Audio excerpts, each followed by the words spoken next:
úlcera do estômago, úlcera do adenal.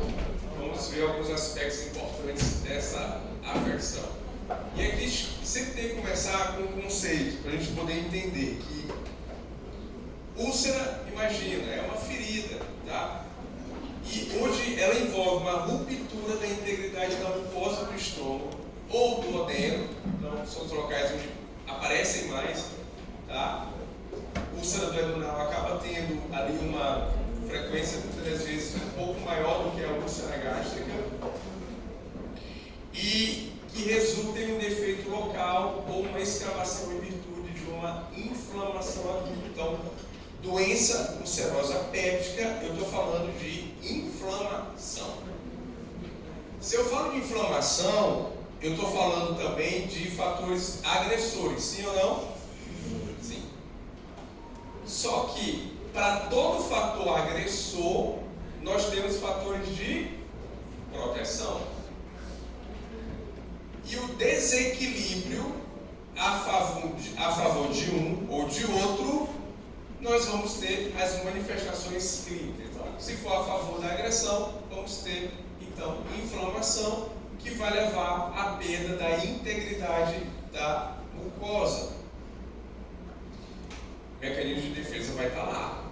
Então, quanto mais mecanismo de agressão, persistência do mecanismo de agressão, ele tende-se a fortalecer e provocar, portanto, essas lesões. E aqui tem um detalhe muito interessante que diz respeito à diferença de uma erosão para uma ulceração. Batendo o olho aí, já dá para perceber que a úlcera é mais o quê? Rasa ou profunda? Profunda. E histologicamente, uma úlcera ela é caracterizada quando ela avança a muscular da mucosa.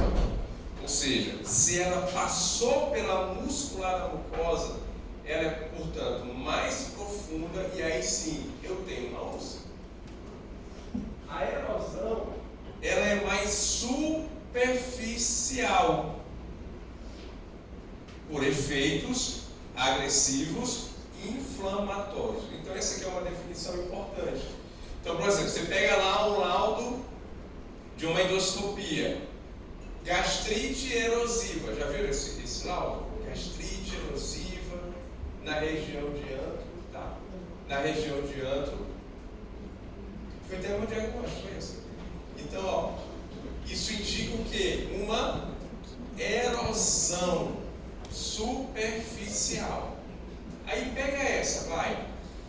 Se o doente tem uma gastrite erosiva, o que pode levar a ele desenvolver uma úlcera?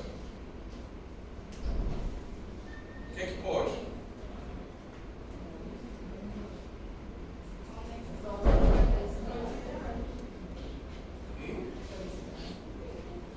O tempo associado com o quê?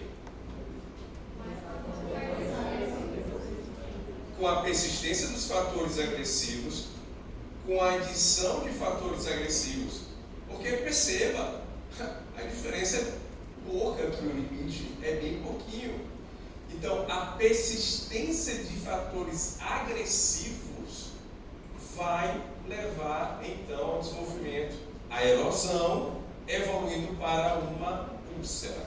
Tá? Então, essa diferença é um ponto importante de vocês entenderem. Tá? Então, como que vai ocorrer aqui? Eu voltei, então, como já estávamos conversando, aumento dos fatores agressivos e diminuição dos fatores de defesa. Vou ter lesão da mucosa, vou ter, então, a úlcera. Entendendo esse processo, o que é que vocês acham que nas últimas décadas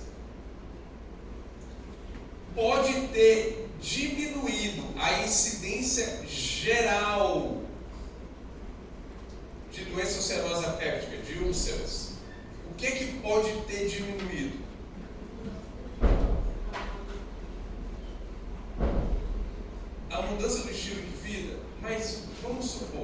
Será que houve uma grande conscientização de maneira relevante para mudança de estilo de vida? Ou foi um outro fator? IBP. A medicação, no caso, os inibidores de bomba de próton.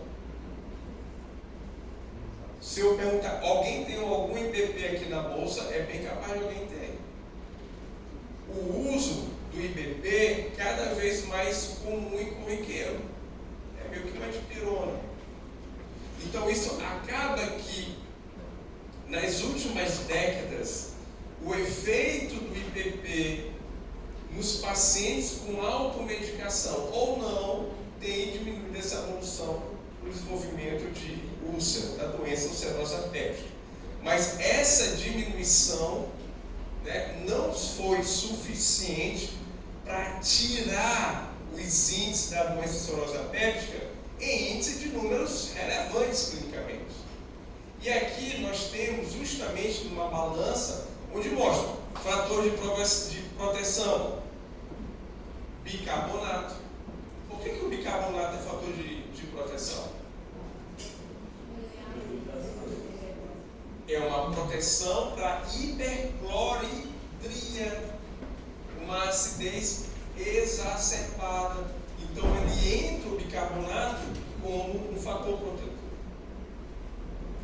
A mucosa, o muco, existe um muco que envolve toda a mucosa gástrica. Esse muco é um muco protetor, é uma parede protetora. É a mesma relação que eu faço com isso aqui, o muco. Por exemplo, já passaram clorexidina degermante nos braços para fazer algum procedimento? Um dos efeitos da clorexidina degermante é um efeito residual. Ele cria como uma espécie de uma capa que pode durar até 6 horas. É por isso que a clorexidina é um dos melhores antissépticos que existem. Ele tem um efeito residual, ele cria um muco, é uma barreira. Outro, fluxo sanguíneo para o estômago. Me digo aí, uma caracterização clínica, um caso clínico, uma situação clínica onde posso ter comprometimento do fluxo sanguíneo para o estômago. Uma estenose em que local?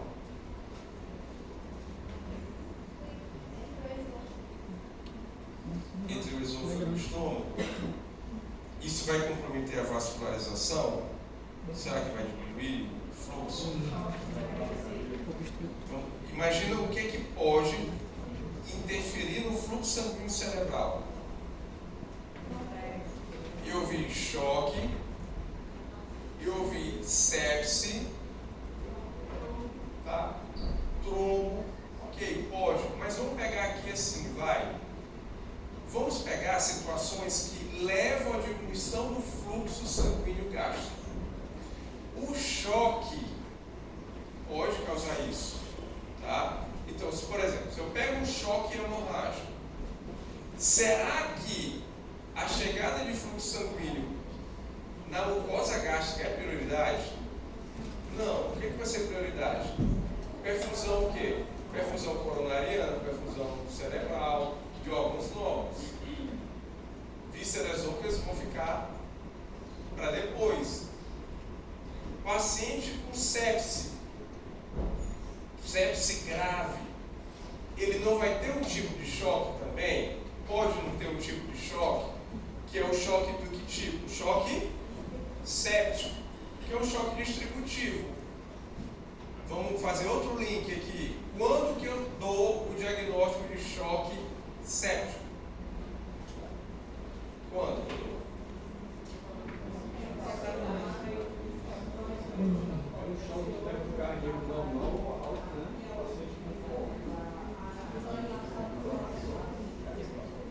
Quando eu tenho um diagnóstico de sepse, disfunção orgânica, com foco infeccioso. E o choque séptico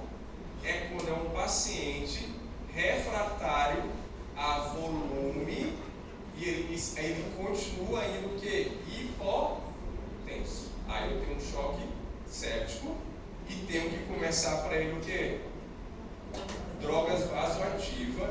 Isso dentro de quanto tempo? O mais rápido possível. Essas são uma das medidas daquele pacote de ouro, ou hora de ouro da sepsis, não é assim? Iniciar antibiótico de amplo espectro, pensando no foco, colher hemocultura, mas não preciso esperar iniciar antibiótico para colher hemocultura. A droga vasoativa pode ser feita no processo periférico?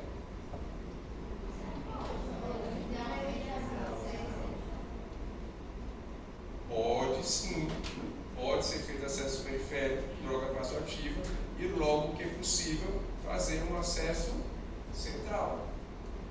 Então, diminuição do fluxo sanguíneo nessa situação.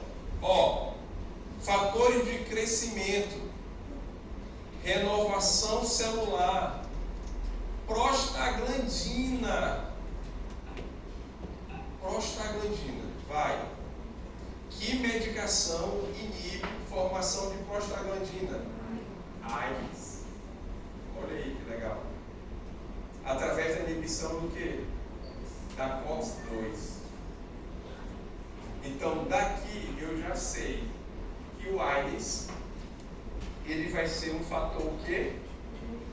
Agressivo para a formação da doença serosa hepática. É assim? AIDS todo mundo tem em casa? Todo mundo tem na bolsa? Tem, praticamente tem. Show. Mas vamos lá. Vocês vão atender um paciente em qualquer nível de assistência. Vamos lá, vai, bota no posto de saúde, vai. Ele caiu, teve um corte, vários ferimentos. Ele tem dor. Uma dor que ele descreve 5 em 10. Sempre lembrem codificar a dor. Ok, pessoal? O que vocês prescreveriam para ele, para analgesia? Dipirona, é opção. O que mais? Um opioide fraco, por exemplo, fique. Um tramadol. Poderia segurar, porque o tramadol ele entraria numa dor 7, 6. Poderia fazer um cetoprofeno, um ibuprofeno? Poderia. Como que vocês prescreveriam um ibuprofeno para esse doente sem morbidades que tem 40 anos? Vai. Como que vocês prescreveriam? 500? 600? Quanto tempo? 8 em 8? Por quanto tempo? 3 a 5 dias. Você tem que estar claro isso para o doente. De 3 a 5 dias.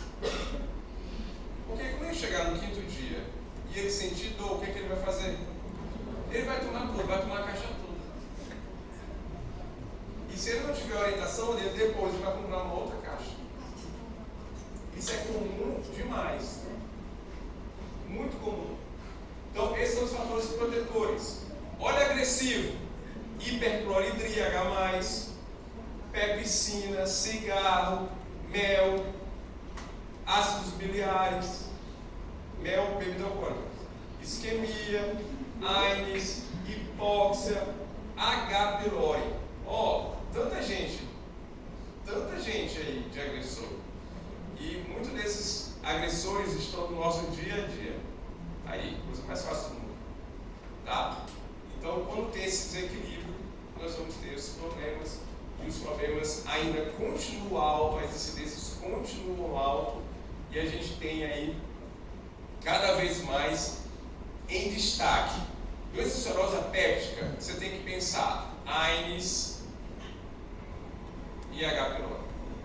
São os principais, tá? São os principais fatores associados com a doença ulcerosa péptica, tá? Então tá aí, amarelo H. pylori, vermelho, né? A questão da hipercloridria, aqui, ok?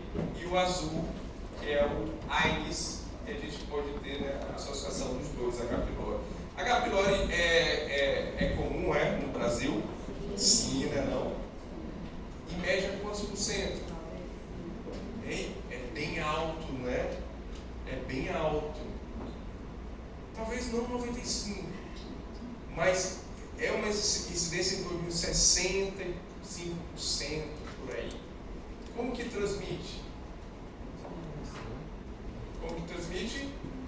É a transmissão praticamente oral, né?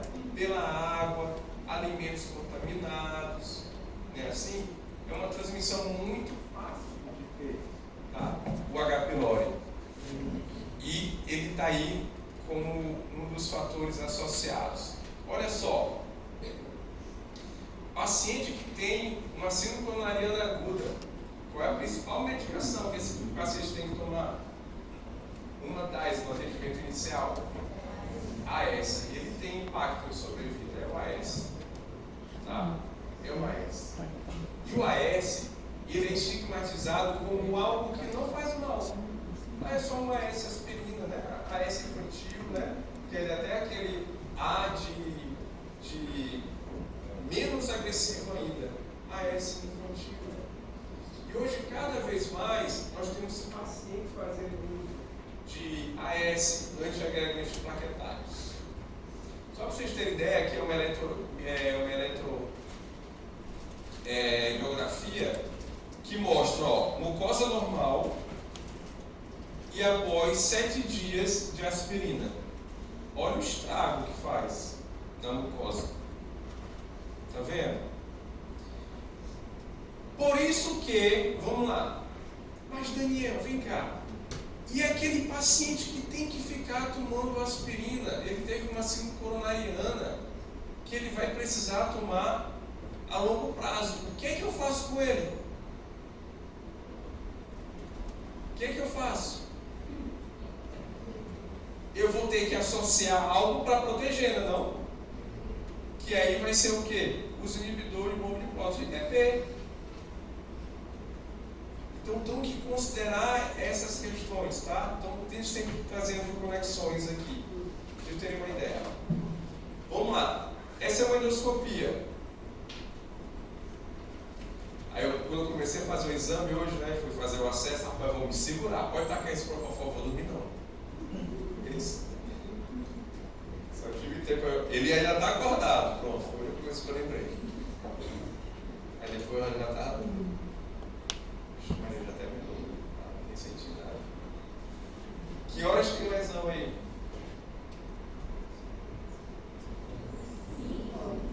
Às 5 horas. Beleza. Como que vocês descreveriam essa lesão?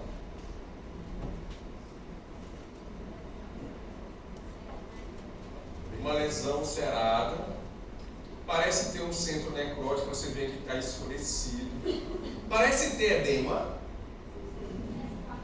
a parte branca é edema, tem hiperemia, ao redor tem, não tem? Tem hiperemia, está lá. Turma, vocês olhando uma lesão dessa em uma endoscopia, que alarme ou suspeita cresce na mente de vocês? Risco de quê? Adenocarcinoma gástrico.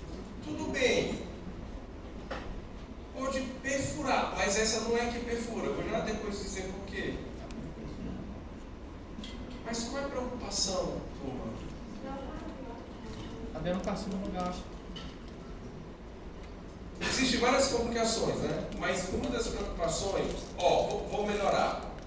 Esse é um paciente que tem 68 anos, tabagista e faz uso de álcool. Você faz endoscopia e vê essa lesão. Opa, qual é o alarme que eu levanto? Neoplasia. E aqui a neoplasia mais comum do estômago é o qual? O adenocarcinoma gástrico. Portanto, para eu ter confirmação desse adeno-CA, eu tenho que fazer o quê? Biópsia. Então pega essa. Lesões ulceradas têm que ser biopsiadas. Basta uma biópsia? Não. Vocês mesmos já falaram. Aqui tem hiperemia, pode ser só informação, o tecido. Aqui tem um edema, então tem que ter 4, 6 pontos de biópsia para aumentar a minha acurácia e identificar células neoplásicas, tá? Vamos seguindo aqui. Tipos e localizações das úlceras duodenais. Tipo 1, de cara, vamos lá. De cara, onde que é a localização mais comum das úlceras? Olhando todas, aonde é? Todas têm um padrão comum anatômico. Consegue identificar? Aonde é? Aonde? Na pequena curvatura. Praticamente não tem na grande curvatura. Na pequena curvatura. Principalmente ali também nessa região de antro e duodeno na primeira porção. Como vocês podem ver. Então, tipo 1, ela está lá na região da pré-incisura, aqui ainda no corpo gástrico, aqui é antro. Tipo 2 é fácil lembrar que tem duas. A tipo 1 e aparece uma no duodeno na primeira porção, pós-pilórica. Tipo 3 está lá, só lá na região do antro. E a tipo 4, ela está mais para a região de fundo gástrico. E a tipo 5 é uma classificação mais recente, que coloca uma úlcera em qualquer lugar pelo uso prolongado de AINES. E quem que deve ser pessoas que fazem uso prolongado de AINES? Idosos, quem mais?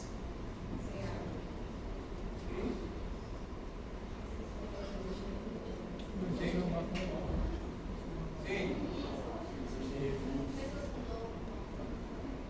Pacientes com refluxo.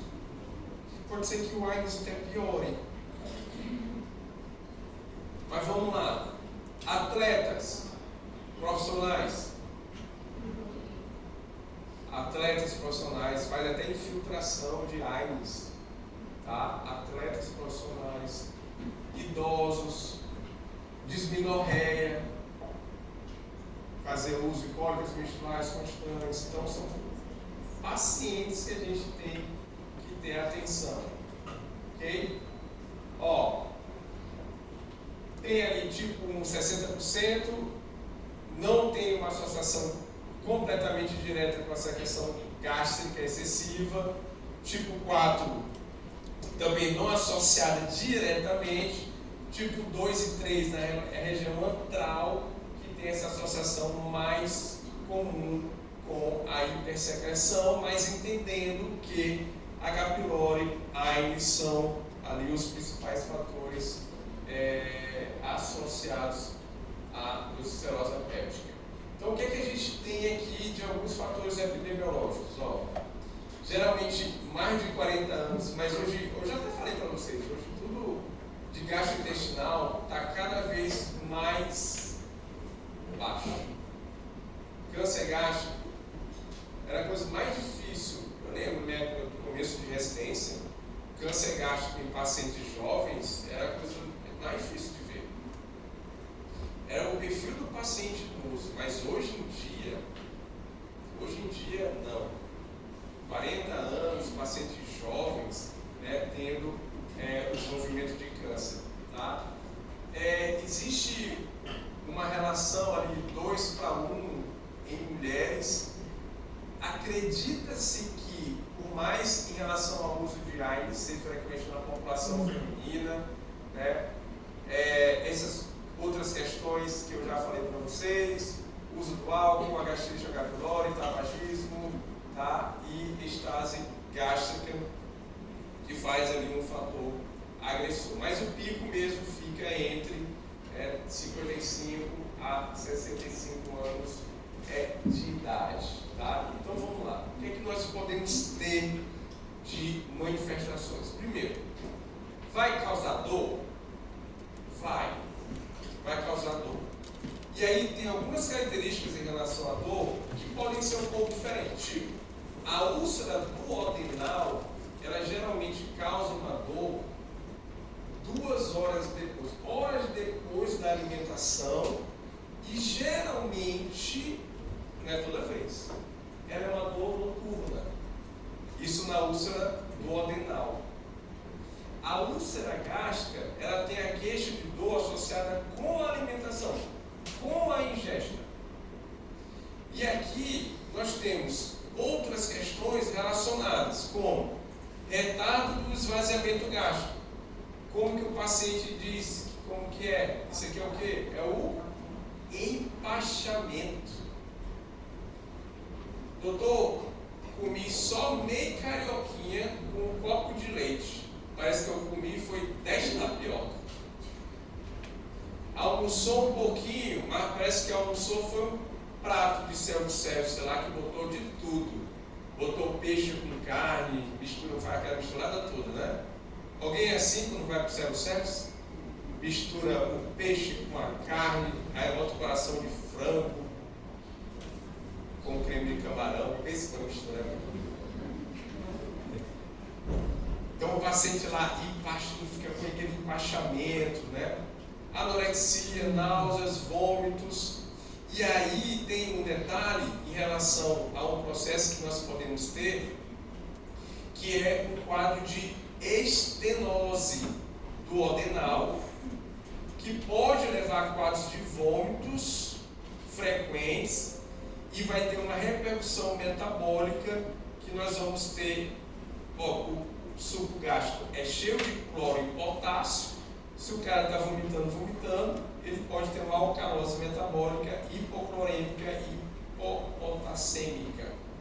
E a própria cicatriz pode levar a uma estenose. Então, assim, eu já tive casos de pacientes que foi operado. O planejamento e o diagnóstico até então era de quê? De tumor gástrico de antro. E não há nada no patológico que se excluiu neoplasia e, na verdade, era uma estenose cicatricial de uma úlcera duodenal. Tá? Paciente já idoso, com múltiplas e múltiplas processos inflamatórios.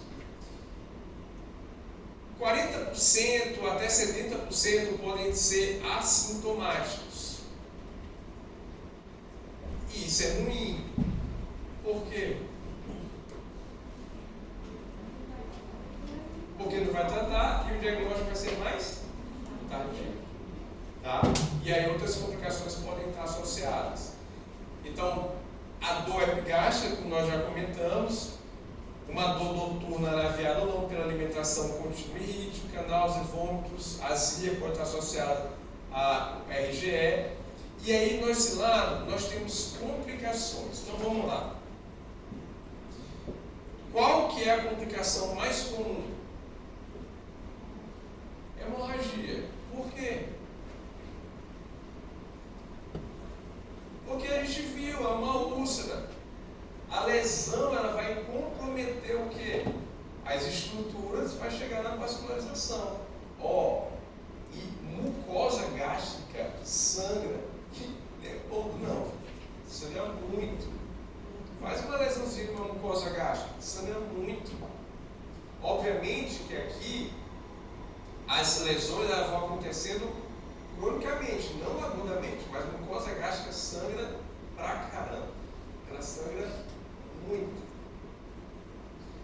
E aqui a hemorragia, ela vai ser a principal complicação. Ela vai ser uma hemorragia digestiva alta apenas, ou pode ter hemorragia digestiva baixa? O que vocês acham? Vamos lá. O que diferencia uma hemorragia digestiva alta da baixa?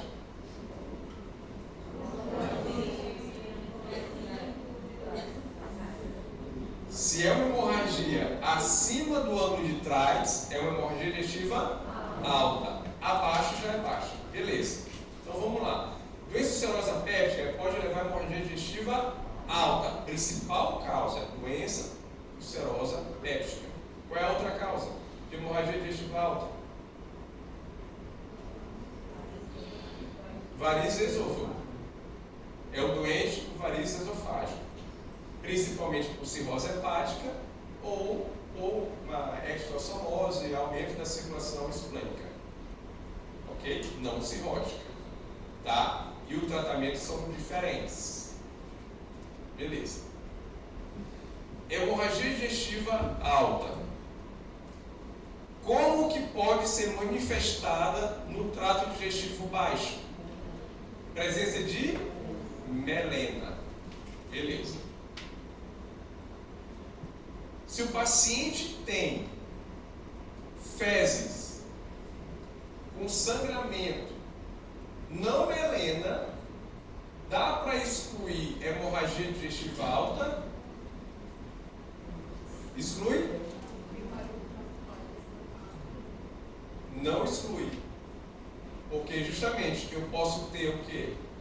Um trânsito intestinal rápido, motilidade rápida e aquele sangue ainda está lá bem claro. Alguém já ouviu falar sobre o Ozempic? Alguém já ouviu falar? Alguém já pensou em tomar?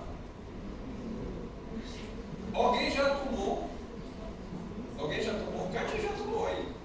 Pode se esconder não. O Ozempic, o que ele faz na motilidade gástrica? Ele diminui, não é assim? Ele diminui. Ele diminui. Tá?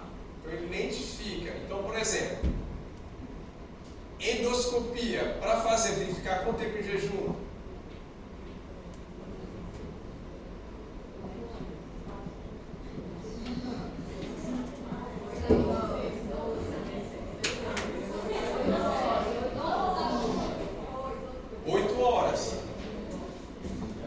Mas se estiver tomando Ozempic, pode ser que precise mais, porque pela gastroparesia você pode ter resto alimentar e dificultar a visualização da glucosa.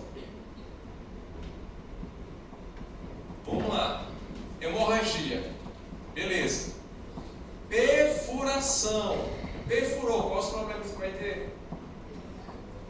Vou ter um quadro de abdômen agudo, do tipo perfurativo, e que pode levar a uma sepse peritoneal. Tratamento é o quê? Cirúrgico, laparotomia. Beleza. E aqui tem um detalhe anatômico.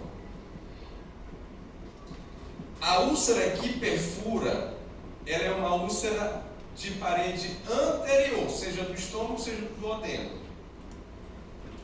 A úlcera que sangra é da parede posterior. Ok? Então tem essa distinção. E geralmente esse sangramento é relacionado com a artéria gastroepipóide, gastrodental. Tem. Porque imagina só, está lá o estômago. Toda a vascularização do estômago vem por onde? Lá por trás. Tronco celíaco, gástrica esquerda, gástrica direita, vem tudo por trás. E não na parede anterior. Então, por isso na parede anterior, quando ele avança, passa pela serosa, ele vai sangrar. Ele não vai encontrar estruturas vasculares. E lá posterior, ele vai encontrar. Né? Toda a origem da vascularização. Então, por isso que acaba sangrando. E aí, a obstrução que eu já falei para vocês, pelo processo de inflamação, tá? Mostrando aqui só mais uma imagem. Olha, o centro necrótico é o padrão, né? Você bordas elevadas, centro necrótico, hiperemia e edema ao redor, aspecto pela endoscopia. E como eu falei, temos que fazer o que? Biópsia desses pacientes. E essa biópsia, ela vai buscar o quê? Células neoplásicas e o que mais? Infecção pelo H. pylori, né? Infecção pelo H. pylori, tá? E aí, turma, algumas outras considerações importantes aqui, tratamento clínico. Se eu sei que todos os fatores estão relacionados direto ou indiretamente com hipercloremia, o meu alvo vai ser o quê? Supressão ácida. Então eu tenho que diminuir a hiperacidez gástrica. Então, de conduta, melhor vai ser o quê? O IBP. Então você pode fazer IBP aí 20 mg 2 vezes ao dia, omeprazol, por exemplo. Tem tantos outros, tá? Pantoprazol, lansoprazol, por 4 semanas, um mês, e pode avaliar depois uma dose única diária por 4 semanas seguintes. Úlceras duodenais ativa, 4 a 6 semanas, negócio de 6 a 8 semanas. Então, essa é a abordagem inicial. Mas, obviamente, só isso aqui vai adiantar? Não, né? Estilo de vida, deixar de fumar, bebida alcoólica, wines, cortar wines e fazer o que? A pesquisa do H. pylori. Então vamos lá. Se é um doente sintomático, H. pylori positivo, trata? Se é um doente assintomático, mas com achado endoscópico com H. pylori positivo, trata?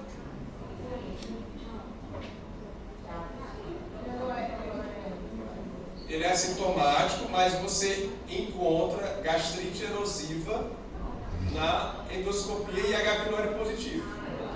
Trata. Assintomático, endoscopia normal, H. pylori positivo. Trata. Controverso.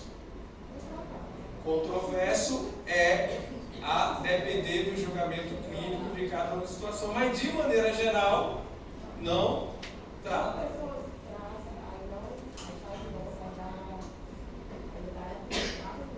Trata de novo. Olha, trata. É difícil acontecer isso. Geralmente, quando acontece em uma não adesão total ao tratamento, tá? Eu já falei aqui para vocês, certo? Mas trata, que o objetivo é erradicar o H. pylori. E aí você vai só mudar as opções terapêuticas para esses pacientes. Mas trata, tá? Então, ó, erradicação do H. pylori, primeira linha, tá? IBP dose plena, então vai ser o IBP pela manhã e pela noite. Amoxicilina 1 grama, essa é a primeira linha. Claridromicina 500 miligramas, então são 2 doses diárias por 14 dias e consegue cobrir mais de 90% das úlceras não complicadas. Então tem um índice de tratamento muito alto. Qual é a primeira coisa que o paciente vai se queixar para vocês? Quando ele vê, olhar a receita. É muito forte, doutor. Eu vou passar mal. É muito forte. E isso é meio que você minar a adesão dele ao tratamento. Aí você vai ter que explicar. Calma, não é assim. Você vai ter que tomar esses remédios. 4 comprimidos de manhã, 4 comprimidos à noite. Faz parte do tratamento. Tem que explicar. Porque a tendência é, não vou tomar a de hoje não. Porque eu estou sentindo alguma coisa.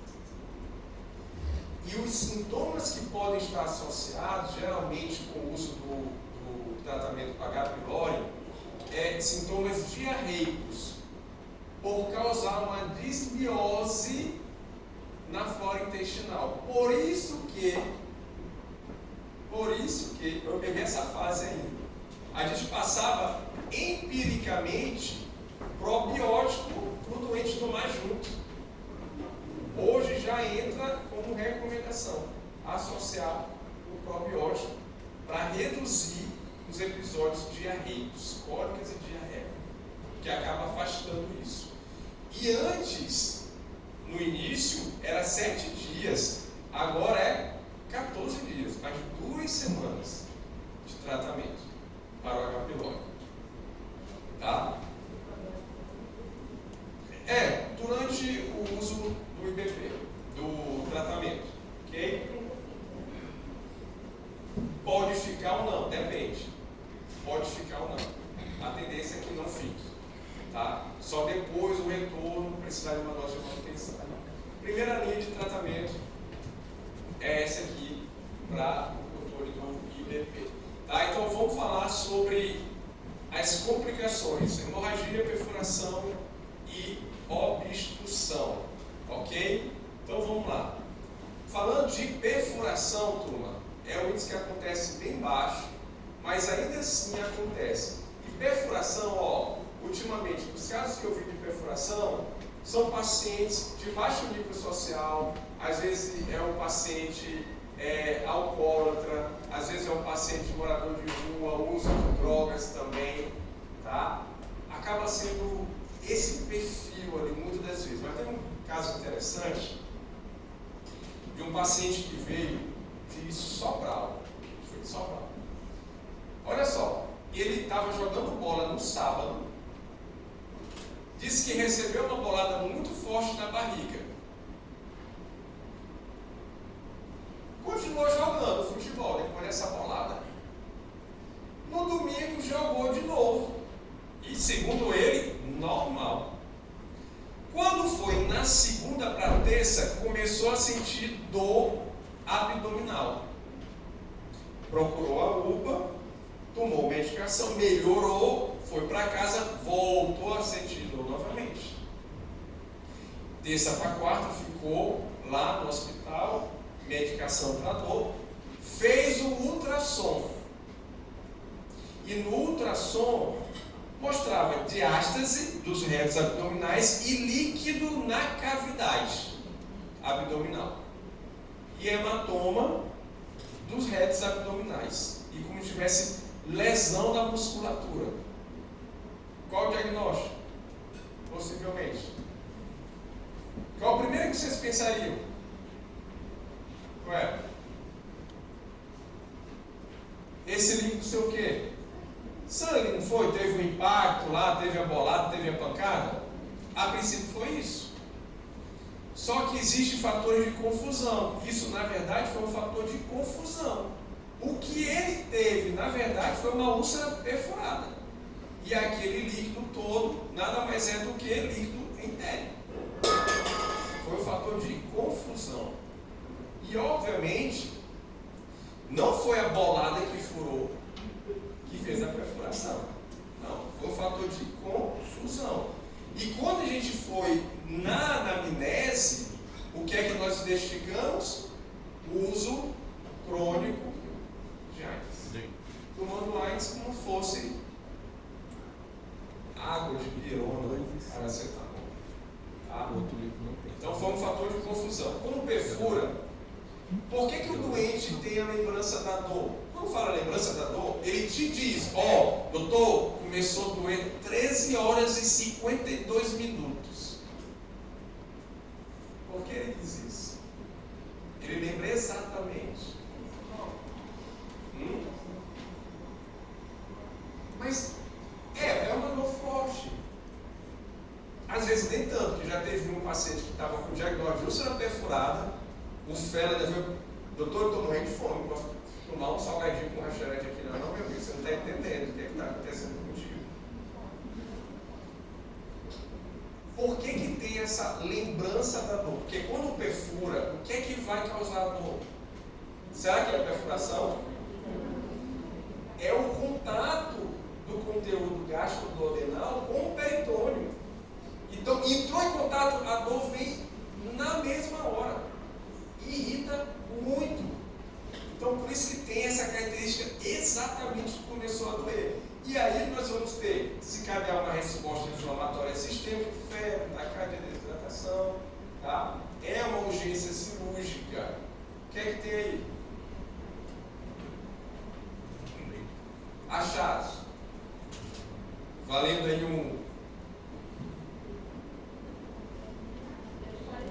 eu estou devendo o Didinho comer, né?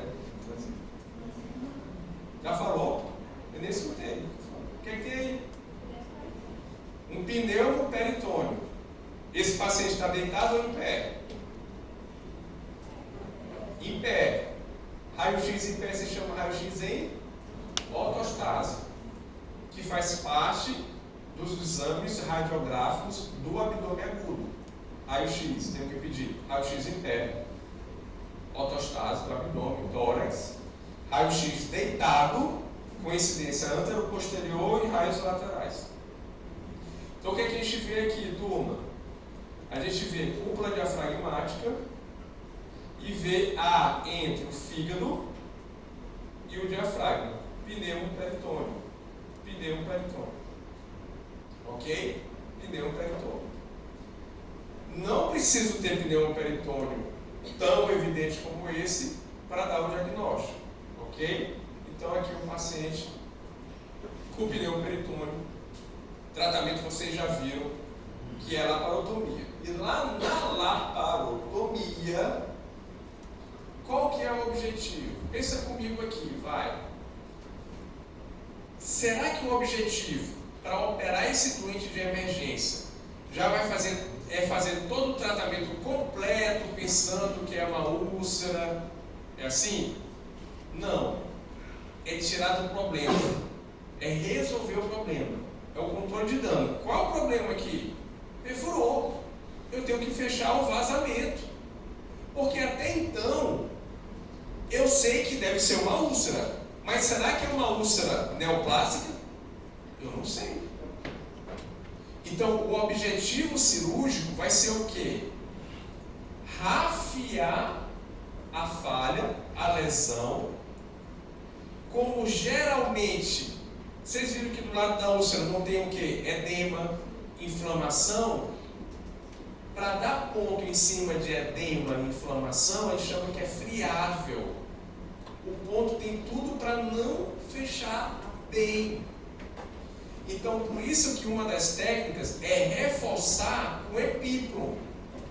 Um PET de grana, que chama, pega o epíplon lá e sutura junto com o epíplon para que o epíplon dê uma segurada ali.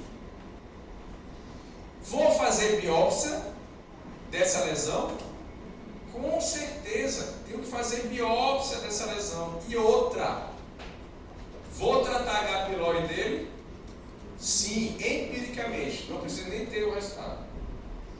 Já posso começar o tratamento do H. pylori para esse paciente.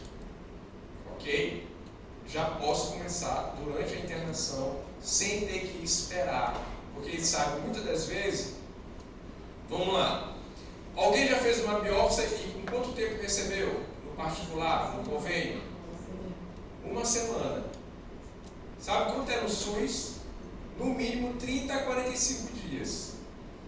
Então não vou esperar 30 a 45 dias para iniciar o tratamento de H. pylori para esse paciente. Vou começar já logo no hospital, na internação ou na alta, dando alta para esse paciente. Tá? Sangramento. Sangramento está muito relacionado com maior mortalidade, principalmente em um contexto de um doente idoso, de um doente que tem comorbidades, é um paciente que tem lá diabetes, cardiopatias. Então esse doente ele vai ter maiores riscos de mortalidade do problema clínico. E aqui tem um detalhe interessante que eu trago para vocês.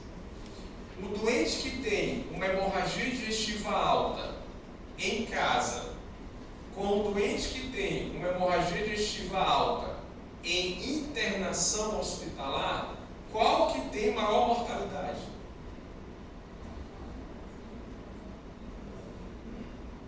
Em casa ou no hospital?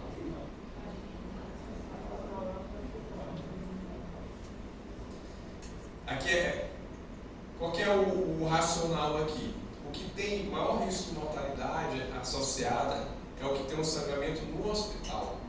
Por quê? Porque aquele doente que está no hospital, ele já está recebendo terapia antissecretória, IBP, e se sangrar, mesmo nesse contexto, tende a ser um sangramento de difícil controle. De difícil controle. Tá? Então acaba sendo isso. Essa é a questão. Muitas das vezes é autolimitada, pode precisar reposição volêmica se tem manifestação clínica, tá? E aqui a gente tem um quadro de choque hemorrágico. Já tiveram aula de choque hemorrágico? Já tiveram aula de choque hemorrágico? Já. Então, como que eu trato um choque hemorrágico de maneira objetiva? Como que eu trato? Grau 3.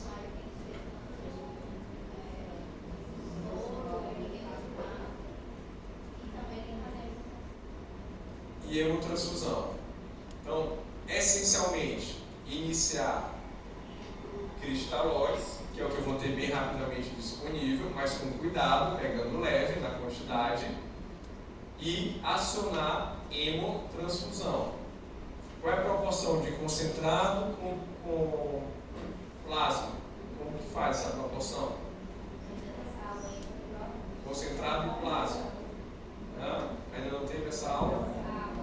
Acho que vai ser comigo também, né? Eu vou falar de transfusão maciça. Então, considerar que precisa de hemotransfusão. Depois fala sobre isso. Tá? Endoscopia é necessário no diagnóstico e conduta. Que conduta eu posso fazer terapêutica no hemorragia digestiva por doença ulcerosa péptica com endoscopia? Dá para fazer? Cauterização, posso fazer técnicas termoelétricas, hemostáticas, posso usar clips e posso fazer infiltrações, tá, para poder controlar aquela hemorragia. Então, muitas das vezes se resolve por endoscopia. Além do diagnóstico, ele vai conseguir fazer o tratamento endoscópico. Né? Então, ele pode ter um vaso visível, um sangramento vivo e brilhante ativo ou um coágulo de sangue fresco antigo na base e utilizar os métodos diagnósticos. Então, aqui em Fortaleza, por exemplo, qual é a emergência que tem endoscopia?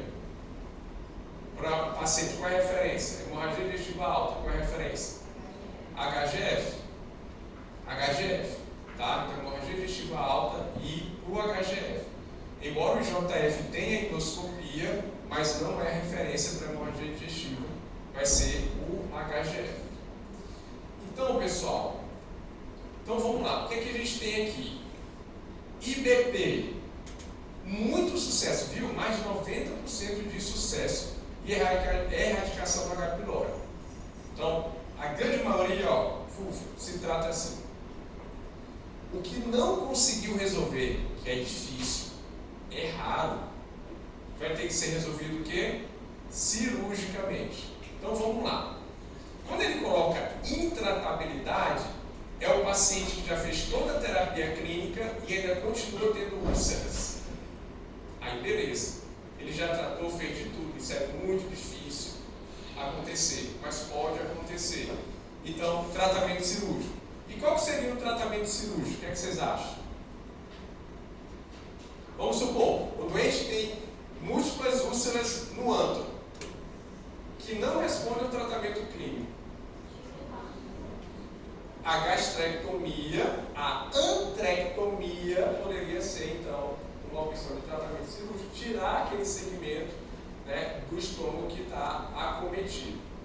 Hemorragia, já falei para vocês. Perfuração, falei para vocês. Obstrução, vai ter que tirar aquele segmento que está obstruído. Mas um detalhe importante, que nas condutas cirúrgicas tem que ter um ponto em comum, que é diminuir a secreção ácida. E como que cirurgicamente pode ser feita uma intervenção na secreção gástrica do doente elevada? Tem que agir aonde? Em que local tem que ser seccionado para tentar diminuir isso daí? Anatomia. Que nervo? É a dica. Que nervo? O nervo vago. Porque é o vago que vai inervar o estômago e vai fazer a liberação das células antrais, a liberação, né, de gastrina, a liberação do suco gástrico, tá? Então, por isso que temos como opção o quê? Uma vagotomia troncular, ou seja, lá em cima seccionar o vago, seccionando o vago, tirando ali a inervação de estímulo de ântro para liberação gástrica, ok? Vagotomia troncular é uma das opções terapêuticas. Só que o que acontece, turma? Quando eu faço uma vagotomia troncular, o piloro ele vai ficar, ó, fechado e vai ter uma gastroparesia.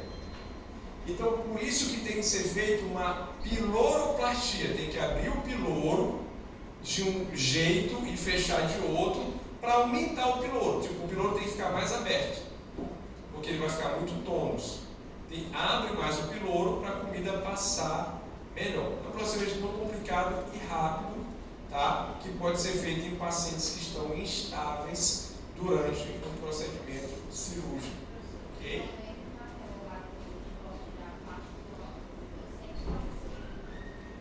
Porque quando você já tira a parte do ântro, você já vai seccionar parte do vago, que ele vai correr ali na pequena curvatura, que ele desce, tá? Então essa é a piloroplastia. Só para mostrar pelo lado, o piloro fecha de um lado para ele ficar maior, ok? Vagotomia super seletiva. O que seria essas vagotomias aqui, tá, turma? Essas são cirurgias assim, bem raras de acontecer, mas está aqui o vago. A troncular vem bem aqui, ó. Seccionou bem aqui, lá no começo. Super seletiva vai vir aqui, ó, atrás de cada um desses nervos e seccionando cada um deles, ok? Essa é uma cirurgia difícil e muito pouco realizada, mas vocês precisam entender isso daqui. Por quê? Para entender, óbvio, a doença, para entender a medicina, isso querendo não cair em prova de residência, por aí afora. Ainda cai, é um assunto que cai, tá? Perguntando isso daí. E um outro detalhe, é a mesma coisa da cirurgia bariátrica. Quando você faz a cirurgia bariátrica, só fica isso aqui de estômago, o sleeve, a gastroplastia e o subúrbio, fica isso aqui de estômago. Fica uma seringa de 20 ml de estômago, fica só isso aqui de estômago. O resto sai tudo. Então, quando secciona tudo, não foi embora não o quê? O vago praticamente foi todinho, ficou só esse aqui. O vago ficou só esse aqui, de estômago. Só que a inervação do vago continua para cá. E vai também para a vesícula. E ela que ativa a motilidade, trabalha na motilidade da vesícula. Por isso que na obesidade, na gastroplastia, o que é que acontece? Alguns centros, o que é que eles fazem? Já fazem a colestectomia junto, ou deixa para fazer depois. Porque dentro da fisiopatologia de cálculo biliar, lembram? A estase biliar é o principal ponto. Você tem a estase biliar e começa a precipitar o quê? O principal tipo de cálculo é o quê? De fosfolipídio, de colesterol. Aí eles começam a precipitar e é forma, tá? Então tem esse risco devido a essa alteração da motilidade. Não precisa, porque eu deixo a inervação dele. Aí aqui o cirúrgico sendo um pouco mais, né, radical, é fazer a vagotomia troncular, mas por antrectomia. Tira o antro. Faz a gastrectomia parcial, antrectomia. Seccionou, antrectomia e depois faz a anastomose. Que aí temos os diversos tipos de anastomose. Essa que vocês precisam conhecer aqui. BIROT 2, que é bem realizada, BIROT 2. O que é a BIROT 2? Tem um coto de antro, pega uma alça intestinal, 40 centímetros do ângulo de trás e leva aqui ela para fazer a anastomose bem aqui. A comida vem, se encontra com a secreção biliopancreática, descem elas duas juntas. Foi isso aqui, turma, que deu origem à cirurgia bariátrica. Foram as cirurgias gástricas. Porque quando eles começaram a fazer essas cirurgias gástricas, viram que o paciente perdia peso. Ele falou começar a entender. Beard 2. Aí temos a cirurgia de Y de Roux, olha a data, 1893. Y de Roux, o que é que ele faz? Que é a cirurgia, praticamente a cirurgia, o sleeve da cirurgia bariátrica é isso aqui. É isso aqui. Tá? Quer dizer, uma cirurgia do século XIX. Então, o que é feito aqui, ó? Lembra da Beard 2? 40 centímetros do ângulo de trás, ele faz a anastomose aqui.